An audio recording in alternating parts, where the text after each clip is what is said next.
Hey y'all, I'm in the Metropolitan Museum of Art today, and I'm going to try to make a series of videos that show Contrapposto. Here's one, Contrapposto, where one leg is forward and the other is more erect, and it gives balance to the sculpture so it doesn't fall over. Although, as you can see, this particular sculpture has supports that were put by curators because this thing is old. Contrapposto, Contrapposto. Obviously, these sculptures were once intact and had all their features, but still, Contrapposto. Contrapposto again. I think Contrapposto, which means in Italian counterposition or counterpoint or counterweight. Like, yeah, try to stand like that. It gives more, when you put more weight on one leg, it kind of gives more support.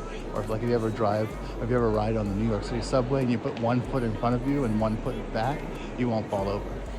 This is not the most elegant Contrapposto, it's kind of more subtle, but that's Dionysus in Contrapposto with one of his Maenads.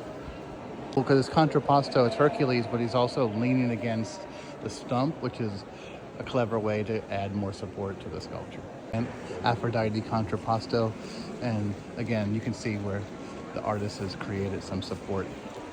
Contrapposto. Although I feel like in this one, he's running or something. I don't know. This bronze statue was fully intact. It was Contrapposto. Unfortunately, his feet are missing. Sometimes the extremities are the first to get broken off because they're more fragile. Apollo Contrapposto. Now, the original piece, he would have been in, like, fixing his hair, like adjusting his hair a bit. But again, he's Contrapposto. This is Apollo Lycos.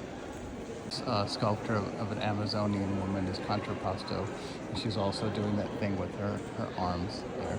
Contrapposto, and again the clever stump to keep it from falling over, just in case. Contrapposto, but this is 6th century, so this is one of the older Greek sculptures here at the Met, but still it's Contrapposto, but you can see how it's not as dynamic. Both legs are sort of like erect, and one's just standing forward, but it still provides the same effect. This is a cycladic figure that's on loan from another museum. But the museum also has a lot of cycladic figures. But if you notice here, it's not Contrapposto.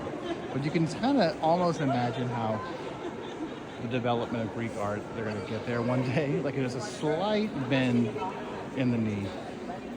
But I love these cycladic pieces.